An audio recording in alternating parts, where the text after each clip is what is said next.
درود دوستان نازنینم، بهار عسکری هستم و باعث افتخارمه که با یک آموزش فوق‌العاده دوست داشتنی دیگه در خدمتتون هستم. قراره که این پترن خوشگل و این زیربشقابی بسیار زیبا رو بهتون آموزش بدم که اسمشو گذاشتم زیربشقابی گندم، چون این پترن شبیه بافت گندم هست. خودم خیلی دوستش دارم. تمام نکته هاشو بهتون گفتم و چند رج ابتداییش رو کامل براتون پترنش رو ضبط کردم و دوست دارم که کارهای زیباتون رو ببافید. چند تا نکته در رابطه با صاف کردن این کار در ادامه خدمتتون توضیح دادم که چطور این باف رو صاف بکنید. در نهایت هم بعد از اینکه بافتتون انجام شد کارتون رو سوزن کشی میکنید.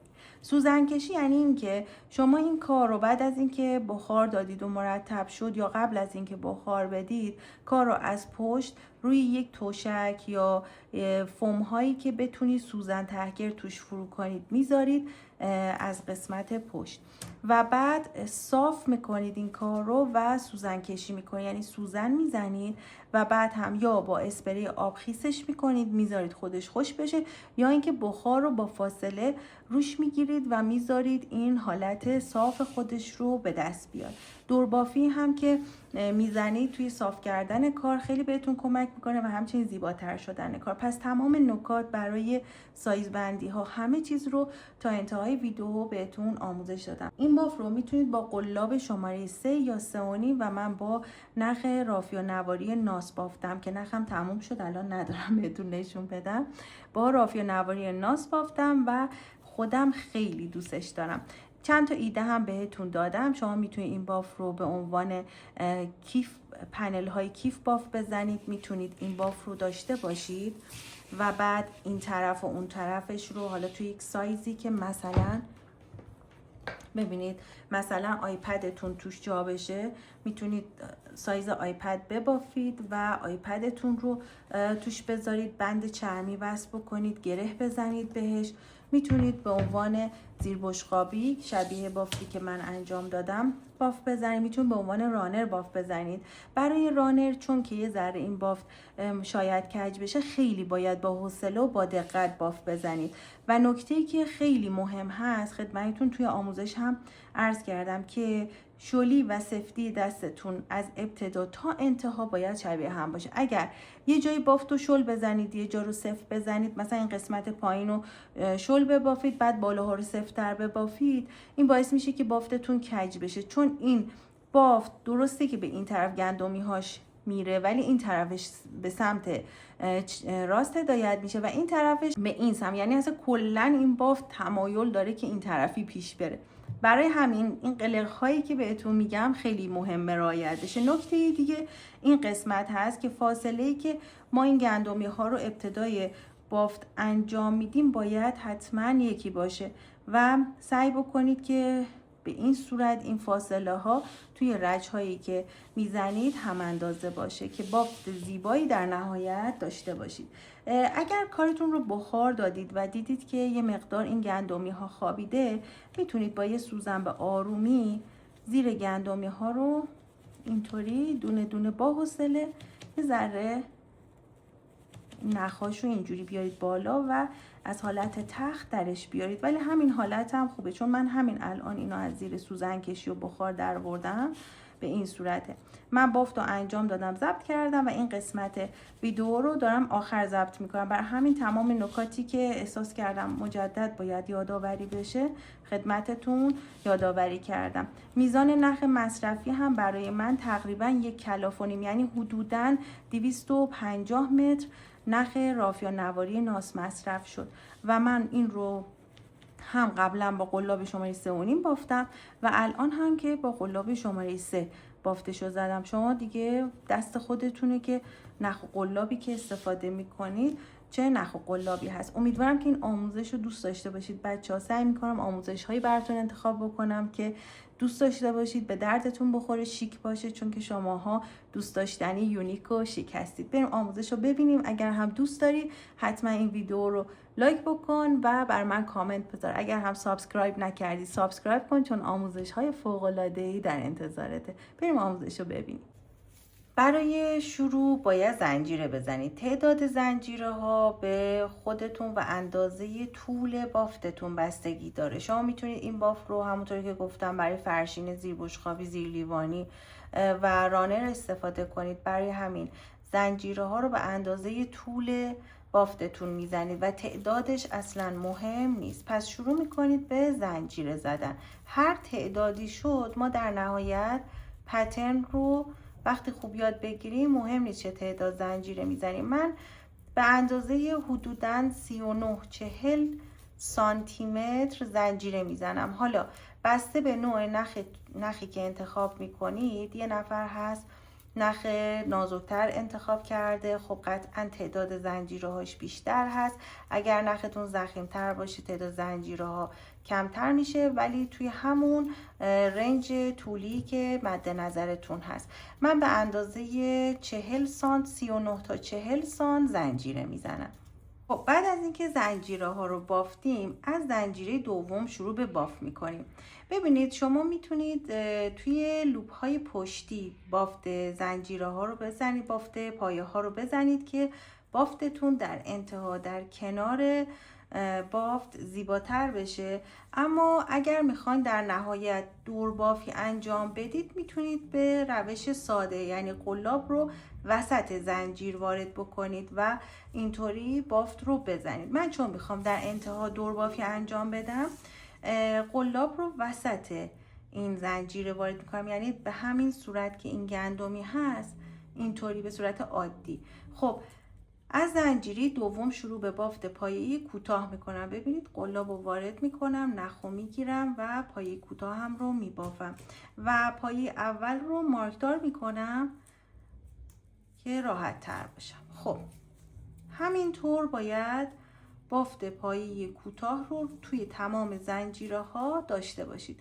برای استارت بافت ما بافتمون رو توی 2 رج پایه کوتاه میبافیم، یعنی کلا 2 رج رفت و برگشت پایه کوتاه. ببینید دونه دونه تمام این پایه ها رو پایه کوتاه میبافم تا انتهای رج پایه کوتاه میبافم. ببینید این شکل تا انتها پایه کوتاه میبافم تا اینجا. خب به انتهای رج 1 رسیدیم. اینجام طوفان شده، اگه صدای زوزه باد میشنوید بدونید که صدای طوفانه. خب به انتهای رج 1 رسیدیم. من یه دونه زنجیره میزنم و کار رو برمیگردونم و رج 2 هم پایه کوتاه میبافیم. این زنجیره رها میشه و توی پایه اول، ببینید توی پایه اول پایه کوتاه میبافم و مارکر میذارم که مشخص باشه. خب و شروع میکنم دونه دونه. ببینید این پایه ها رو دونه دونه زیر این گندمی ها قلاب رو وارد میکنم و تا انتهای رج پایه کوتاه میبافم. رج سوم پترن رو روی بافتمون با هم میبافیم به این صورت. ببینید رج 1 و 2. به انتهای رج 2 که رسیدم مارکر رو برمیدارم، بعد یه دونه زنجیره میزنم، کار رو برمیگردونم. خب ببینید ابتدا 7 تا پایه میبافیم، پایه کوتاه. 1 میتونید اولین پایه رو مارکر بذارید، نذاشتید هم مهم نیست اگر راحت پایه ها رو پیدا میکنید. خب 1 2 3 4 5 6 و این هم از 7مین پایه. 7 تا پایه میبافیم. ببینید دوستان نازنینم، پایه 8م رو به جای اینکه اینجا ببافیم، خب میایم و این پایه 7م دیگه، درسته، قسمت پایین از رج قبلی از همین پایه 7م 1 2 و 3. ببینید یعنی اینجا که بافت زدیم پایه 7م، ما میایم توی پایه 5م این رج قلاب رو وارد میکنیم. پس ببینید 1 2 3 تا پایه تو رج قبلی میایم عقب، اینطوری اینجا قلاب رو وارد میکنم و بعد نخ رو میگیرم. اگر نختون نواری هست سعی کنید نخ رو طوری بگیرید که پهنای نوار روی قلابتون صاف بیفته. خب از اینجا ابتدای رج، دوستای نازنینم، باید پایه 8 رو میبافتیم دیگه، درسته؟ از ابتدای رج توی رج پایین قسمت زنجیره ها میام و برای ابتدای رج اینطوری کار میکنم، یعنی اولین رجی که دارم این بافت رو میزنم از این قسمت زنجیره ها یه دونه پایه، 2 3 4 5 6 7 تا پایه میشمرم، یعنی در امتداد همین پایه هفتمی که بافتم و قلاب رو اینجا وارد میکنم. این اولین پایه این شکلیمون هست که من وارد پایه زنجیره کردم. خب یعنی توی پایه هفتم از زنجیره ها شمردم و اینجا این باف رو با گرفتن نخ و عبور از این 3 تا حلقه به این شکل در آوردم. خب پس اولین بافتمون به این شکل انجام شد. حالا ببینید دوستان نازنینم، من این پایه هفتم رو بافتم، پایه هشتم که اینجاست رو رها میکنم چون که این پایه رو به جاش بافت زدم. حالا مجدد این رو رها کردم، میام و ببینید 7 تا پایه میبافم. 1 پایه کوتاه، 2 3 4 5 6 و این هم از هفتمین پایم. خب 7 تا پایه میبافم، پایه هشتم رو رها میکنم. اگر براتون سخته وقتی که این پایه هشتی رو ایجاد کردید اینو پیدا کنید، میتونید اینجا الان مارکر بذارید یا یه نخی چیزی بذارید که اینو نبافید. خب میتونید این کار رو انجام بدید. خب الان من میام از این پایه‌ای که بافتم همینجا رج قبل ترش، اینجا که الان قلاب رو وارد کردم توی رج دوش، 3 تا پایه میشمارم. 1 2 3، یعنی 2 تا قبل تر پایه، درسته؟ اینطوری هم میتونم بشمارم 1 2 3 این قسمت پایین، هر جور خودتون راحتی. من اینا رو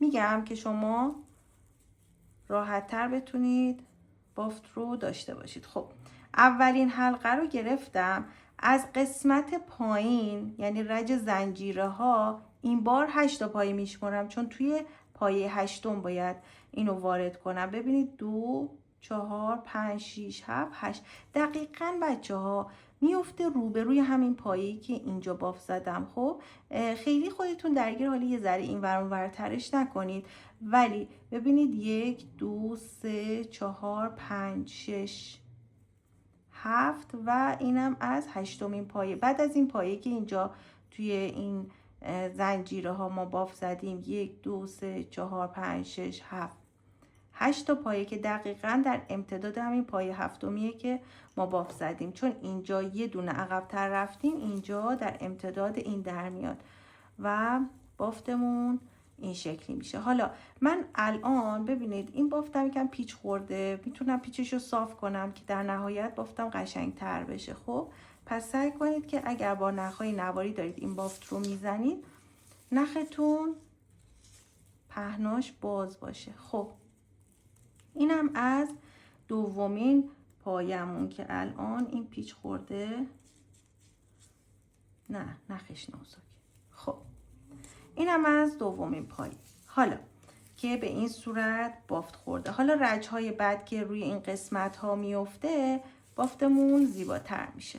ببینید من این پایه رو رها میکنم، روش بافت زده بودم دیگه. خب یکم بدید عقب‌تر کامل مشخصه من داخل این پایه بافت زده بودم، اینو رها میکنم چون به جاش این پایه رو بافت زدم.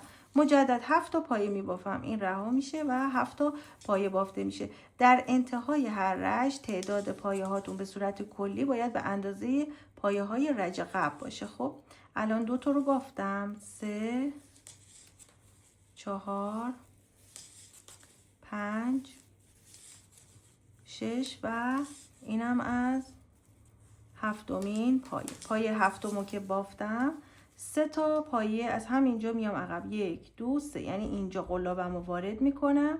خب اول اینجا وارد میکنم و بعد در امتداد این یعنی پایه هشتم میشه 1 2 3 4 5 6 7 8 اینجا. ببینید دقیقاً روبروی این میفته. من بافتم رو انجام میدم. خب به این صورت خیلی آسونه بچه ها، اصلا پیچیدگی و سختی نداره. خوب یاد بگیرید، به راحتی میتونید کلی کارهای خوشگل و متنوع باهاش ببافید. خب اینا رو با هم یکی میکنم به این صورت. حالا این پایه رو بافتم، این پایه رها میشه. ببینید مجدد این باف رو تا آخر رج تکرار میکنم. اینکه این پایه وی شکل خب در این قسمت کجا میفته دیگه بستگی به تعداد پایه هاتون داره. یه وقت میبینین اینجا این وی شکل رو میبافیم، بعد 2-3 دونه آخر اونو میبافیم، هیچ اشکالی نداره. تعداد پایه مهم نیست، مهم اینه که شما این پترن رو درست ببافید. خب من یه دونه دیگه هم براتون توضیح میدم، بعد تا انتهای رج خودم باف رو میزنم. خب ببینید 2 تا 3 4 5 6 و این هم 7مین پایه. خب 7 تا پایه بافتم.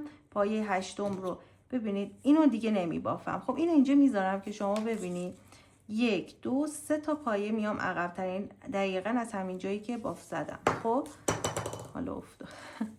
خب اینو اینجا بافتم، اینو میخوام رها کنم. خب و بعد از اینجا دقیقاً میفته پایه روبروی این. میتونید از پایینم بشمارید 2 4 5 6 7 8 دقیقاً همینجا میشه. خب اینجا من نخو میگیرم و این 3 تا لوپ رو با هم یکی میکنم. نخی که از قسمت پایین میگیرید کامل بکشید که بافتتون هم قد همین پایه هایی باشه که بافت زدید. خب این پایه رو قرار شد رها کنیم دیگه و من ادامه بافتم رو تا انتهای رج به همین ترتیب انجام میدم.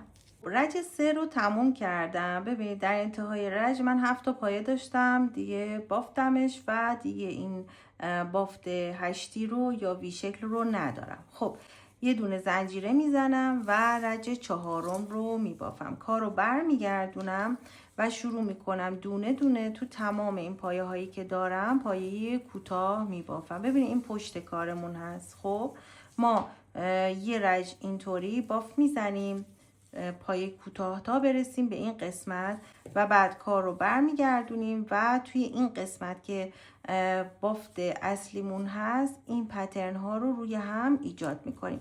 پس من این رج رو پایه کوتاه میبافم. ببینید یه رج تا انتهای رج پایه کوتاه بافته میشه به این صورت.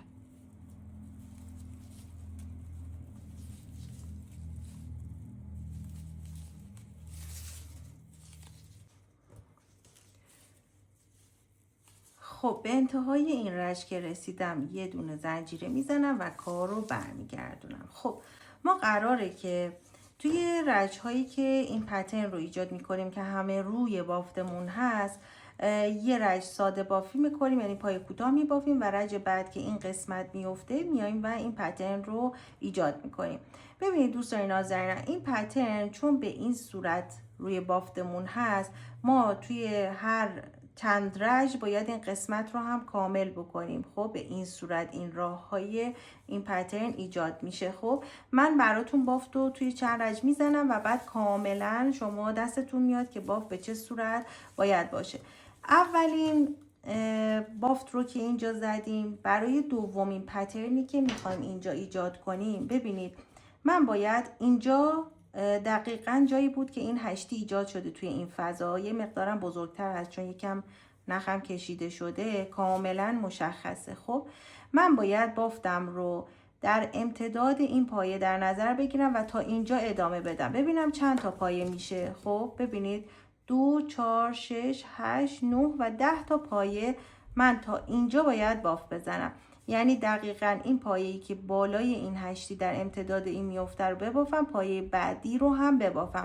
چون ما میخوایم بافتمون به صورت اوریب پیش بره برای همین این رج رو به این صورت باف میزنم. خب که پترنمون زیبا بشه. ببینید تعداد پایه ها توی رجی که دومین رج ایجاد پترن هست شاید اینجا یک کم زیاد بشه که برای من 10 تا شد، یعنی از 70 10 تا پایه میبافم، به جای 70 10 تا پایه میبافم. خب 3 4 5 6 7 8. خب این پایه در امتداد این ببینید در امتداد این 9 و یه دونه پایه میام این طرفتر که بافتم حالت اوریب بشه، اینطوری شکل بگیره پترنم. خب اگه اینجا بزنم یکم بافتم صافتر میشه، اگه دورتر بزنم این بافت و پترن زیبا نمیشه، برای همین با این فرمول پیش میریم. خب حالا پترن رو باید کجا ایجاد بکنیم؟ ببینید توی این بافت از این قسمت که این هشتی تشکیل شده، این پایه که اینجا سر هشتی هست، توی این قسمت ها کاملا مشخصه که توی این پایه این هشتی تیزیه، به اصطلاح این هشتی اینجاست. خب باید 2 تا پایه بریم اون طرف، یعنی اینو در نظر بگیریم، با این میشه 3 تا پایه، 1 2 و 3. قلاب باید در امتداد این قسمت توی پایه سوم اول وارد بکنم و بعد برای این قسمت پایه میام و ببینید این قسمت رو باز در نظر میگیرم، یه دونه اوریب. ببینید این پایه در امتداد این قسمت هشتی در امتدادش این پایه رو قلاب رو وارد میکنم، نخ میگیرم و هشتی این رج رو میبافم. پس به این صورت میشه. برای این هم همینطور. ببینید من وقتی به اینجا 7 پایه رو میبافم، بعد پایه هشتم رو این شکلی انجام میدم که میام به خاطر اینکه این پایه هشتی یا وی شکل رو به اصطلاح ایجاد بکنم، از این قسمت نوک این پایه هشت یا وی 1 2 3 تا پایه میشمرم، میرم عقب، اینجا قلاب رو وارد میکنم و بعد برای پایه بعدی در امتداد این، ببینید اینجا که این پایه هست یه رجمی پایین تر یه ذره زاویه داره. خب اینجا باز قلابم رو وارد میکنم. این توضیح کامل براتون دادم که موقع بافت نخ تو همون قلابم دم دست و انگشتامم روی بافت هست، شما خیلی گیج نشید. خب بریم بافت رو با هم بزنیم. این پایه رو نمی بافم دیگه، درسته؟ به جاش میخوام پایه هشتی ایجاد کنم. خب برای ایجاد پایه هشتی میام توی این قسمت 1 2 3 همونطوری که توضیح دادم قلاب رو وارد میکنم، نخ رو میگیرم و درش میارم.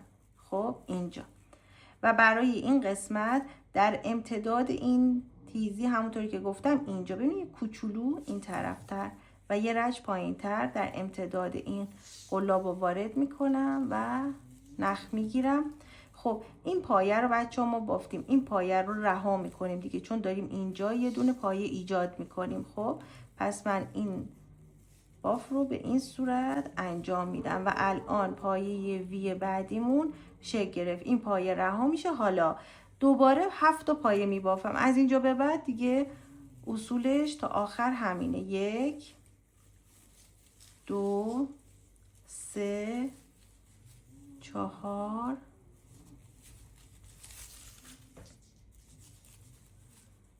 5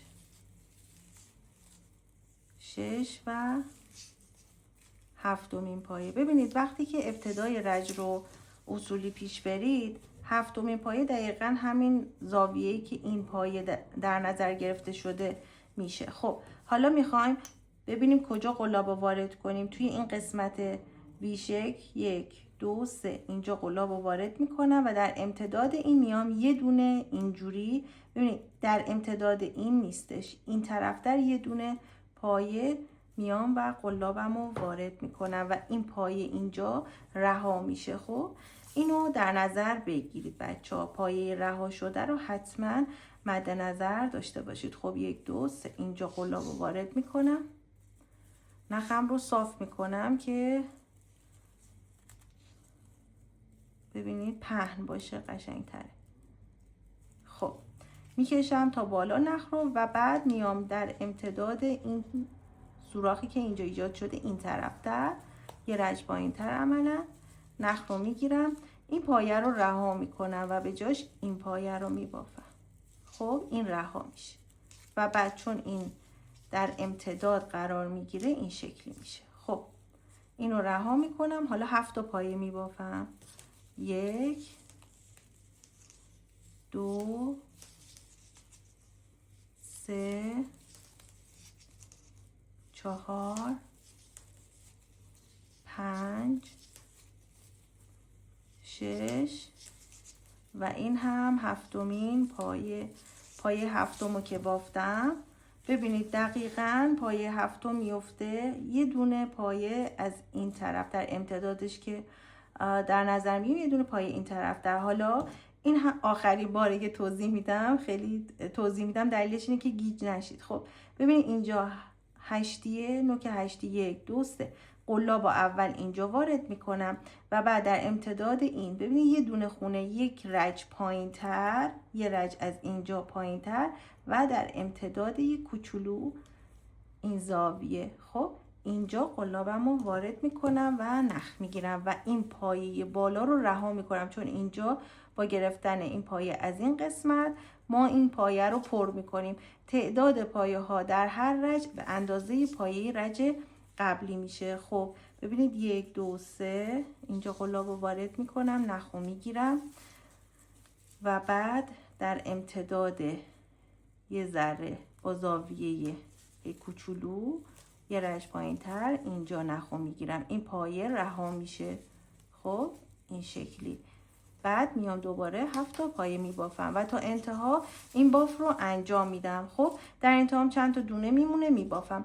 به انتهای رج که رسیدم زنجیره میزنم، یه دور بافت پایه کوتاه رو بدون اینکه این پترن رو ایجاد کنم از پشت به اینجا که رسیدم برمیگردم، پایه کوتاه رو میبافم. خب بعد برمیگردم این قسمت رو هم براتون توضیح میدم به چه صورت بافتمون انجام میشه. حالا رج های بعدی بچه‌ها چون این بافت به این شکل ایجاد میشه، شما مثلا میبینید ابتدای رج باید یه دونه پترن وی شکل رو خودتون ایجاد بکنید که بافت زیبایی در نهایت داشته باشید. من این بافت رو تا رج بعدی هم تموم میکنم، برمیگردم و رج پترن رو بهتون میگم. خب رج پای کوتاه هم رو بافتم و الان میخوام رج جدید رو شروع کنم. ببینید دوستان نازنینم، ما این باف رو الان 2 تا از این پایه ها و پترن ها رو اینجا پیاده سازی کردیم و من اگر بخوام از اینجا شروع کنم به بافت، خب مثل دقیقاً رج قبل و تا اینجا بافت رو بزنم و این پایه رو پایه هشتی ایجاد کنم، این فاصله خالی میمونه. خب پس من باید بافتم رو طوری بزنم که اینجا هم یه دونه هشتی ایجاد بشه و این هشتی توی رج های بعد تا اینجاها پر بکنه این قسمت بافتمو. خب پس ما چون این بافت ها به صورت اوریب داره پیش میره، جاهایی که ابتدای رج خیلی خالی میمونه باید هر چند رج یک بار ما این بافت رو اینجا ایجاد بکنیم، یه بافت هشتی تکی اینجا ایجاد بکنیم. حالا براتون کامل توضیح میدم، اصلا نگران نباشید. ببینید ما 7 تا پایه میشمردیم دیگه، بافت میزدیم، بعد پایه هشتم رو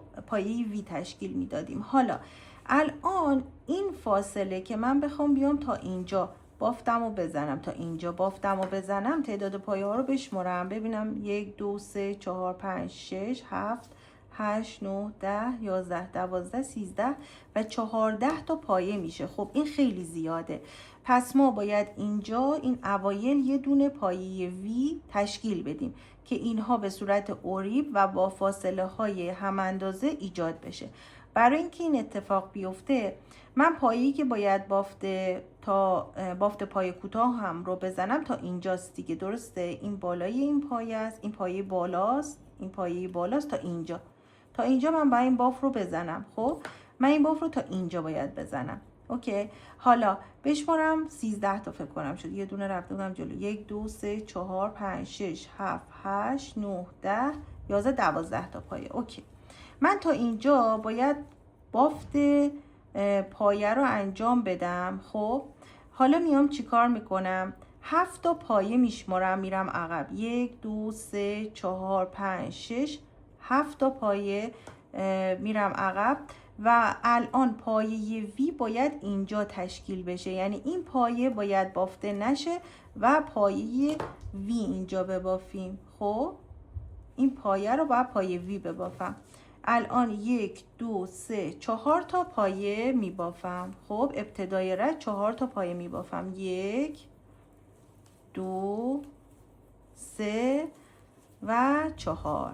اوکی، پس وقتی تعداد پایه های اولیتون بیشتر از 8 تا بود که برسید به این قسمت، خب که قسمتیه که باید پایه وی رو تشکیل بدیم. این تعداد بیشتر بود، باید اینجا پایه وی ایجاد بکنید. خب برای ایجاد پایه وی 3 تا پایه میشمرم تو رج قبل. 1 2 3، یعنی در امتداد این بافت 1 2 3 میشمرم، قلابم رو وارد میکنم، اینجا نخ میگیرم. اوکی، به خاطر اینکه در امتداد این پایه ما اینجا الان قرار نخ بگیریم، پس نخ اول رو اینجا میگیریم، نخ بعدی رو اینجا باید بگیرم دیگه طبق آموزشی که بهتون دادم. پس نخ بعدی میفته در امتداد این پایه. خب و بعد میام 2 رج پایین تر. ببینید اگر من اینجا بخوام این پایه وی رو ببافم، خب میام از اینجا 1 2 3 تا پایه عقب‌تر و در امتداد این پایه اینجا. پس ما باید امتداد این رو حساب کنیم که میفته، ببینید اینجا تقریبا اینجا. اینطوری بهتون آموزش میدم که ببینید. خب یک کمی شاید براتون پیچیده باشه، ولی واقعیت اینه که اصلا پیچیده نیست. یه رج از این میان پایین و در امتداد این اینجا قلابم رو وارد میکنم اینجا. اوکی، در امتداد این 1 خودشه، 1 و 2 رج پایین تر. اوکی، اینا رو این شکلی بهتون آموزش میدم که کامل دلیلش رو متوجه بشید که رج های بالاتر خودتون بتونید این قسمت ویدیو رو ببینید و به راحتی پای وی تشکیل بدید ابتدای رج. خب من اینا رو با هم یکی میکنم و این پایه رو رها میکنم، این پایه که اینجا مارکر گذاشته بودم. حالا 7 تا پایه میبافم. 1 2 3 4 5 6 و اینم از 7مین پایمون. خب این شکلی شد بچه ها، ببینید. پس ما اینجا یه دونه پایه وی تشکیل دادیم. 7 تا پایه بافتم، بعد میام پایه وی رو تشکیل میدم در امتداد این 1 2 3. خب اینو دیگه بلد هستید خیلی راحت. و قلابم رو در امتداد این طرف این پایه یه رج پایین تر وارد میکنم. خب این پایه رو رها میکنم و این پایه وی رو میبافم. اوکی، حالا 7 تا پایه باز مثل دقیقاً رج های قبل به همین ترتیب بافتتون رو انجام بدید. ببینید ما اینجا یه دونه پایه وی اضافه کردیم. خب این پایه وی این شکلی باف میخوره، یعنی ما رج بعدی که برگشت میزنیم اینجا این چند تا پایه رو میبافیم. 1 2 3 4 5 6 تا پایه رو میبافیم. خب بالاتره دیگه، درسته. بعد پایه وی رو باز تشکیل میدیم، یعنی این رج رو تا انتها تمام میکنم، یه رج پایه کوتاه میزنم برمیگردم، بعد اینجا این پایه ها رو میبافم. پایه وی رو از اینجا به همون فرمولی که اینجاها ما باف رو زدیم پایه وی رو میبافم. خب این پایه رو میبافم تا انتهای رج. باز دوباره این پایه های وی رو تشکیل میدم، بعد در انتهای رج یه دونه زنجیره میزنم، پایه کوتاه میبافم، دوباره برمیگردم، این پایه های وی همین شکلی بافته میشه و این رج ببینید این میاد تا اینجاها تموم میشه. دوباره دقیقاً این 7 تا پایه رو که میبافید پایه وی تشکیل میدید. فقط ابتدای رج باید دقت کنید که کجاها پایه اضافه کنید و پایه وی ببافید، چون این بافت به این صورت داره تشکیل میشه و باید سعی کنید که این پایه وی ها رو که ابتدای رج انجام میدید با فاصله های یکسان از هم استارت بزنید. خب من این بافتم رو انجام میدم، به ارتفاع مورد نیازم میرسم، دور بافیشم بهتون بگم، شما دیگه به راحتی میتونید این بافت بسیار زیبا رو داشته باشید. بعدم یه بخار حسابی میدم کارمو که مرتب و تمیز بشه. دوستان نازنینم بافت رو تا اینجا انجام دادم، خیلی خوشگل شده. این قسمت هم که خیسه از پشت بخارش دادم و بخار ریخ روش آب و به این صورت شد، خوش میشه. خب چند تا نکته خدمتتون عرض کنم. ببینید بچه ها، اگر اصولی بافت بزنید تمام این بخش ها سایز ها شبیه هم میشه. خب و نکته دیگه که خدمتتون باید عرض بکنم این هستش که این بافت اگر یک دست بافته نشه تمایل به سمت راست پیدا میکنه، یعنی این میخواد سمت راستی کج میشه. تعداد پایه هاتون رو توی هر رج بشمرید و شلی و سفتی دستتون رو حتما حفظ بکنید. نکته دیگه این هست که شما هر 10-15 سانت که بافت میزنید بافتتون رو از پشت بخار بدید و احتمال داره که به این سمت یک ذره مثلا 1-2 سانت این سمت هدایت بشه. کاری که میکنید بچه ها این هست که ببینید این قسمت که یه ذره، این قسمت که یک ذره به این طرف هدایت شده از پشت، اینجوری با دستتون یا سوزن کشی میکنید یا اگر بخواید بخار بدید این رو در یک راستا قرار میدید و اتو یا اون دستگاه بخارتون رو میذارید و اینطوری اتوش میکنید و با هل دادن اتو باعث میشید که این بافت سمت درست خودش هدایت بشه و بافتتون نسبتاً صاف بشه. پس اگر دیدید یه ذره بافتتون داره کج میشه باید حتما بخارش بدید، این خیس خوش میشه. خب به اندازه مورد نیاز که رسیدید بافتتون یک دور بافی انجام میدید برای تمیزتر شدن بافتتون. به این صورت بچه ها ببینید برای دور بافی شما هر مدل دور بافی که دلتون بخواد میتونید انجام بدید. دلتون بخواد میتونید بافت شل بزنید، ولی چون این پترنی هستش که خودش طرح داره من خودم ترجیح میدم که بافت فقط پای کوتاه و ساده باشه و فرم و مدل دیگه نداشته باشه، چون بافت گندمی باید غالب بشه. خب به اندازه مورد نظر که رسیدید من چند رج دیگه میخوام ببافم، ولی اینو میخوام بهتون بگم. به انتهای رج که میرسم یه دونه زنجیره میزنم و از همین گوشه شروع میکنم دونه دونه پای کوتاه بافتم. ببینید یه دونه پایه توی گوشه 2 یا 3 تا پایه میبافم که راحت هلال بشه. خب الان ببینید 2 تا پایه این گوشه بافتم، توی همین پایه‌ای که قبلا یه دونه پایه بافته بودم شد 3 تا پایه. خب میام اینجا توی پایه بعد ببینید برای هر رج یه دونه پایه میبافم. به این ترتیب یه دونه پایه برای هر رج، یه دونه پایه تو پایه بعدی یا تو رج بعدی بهتر بگم، یه دونه پایه تو رج بعدی و همینطور دور تا دور بافت رو انجام میدم.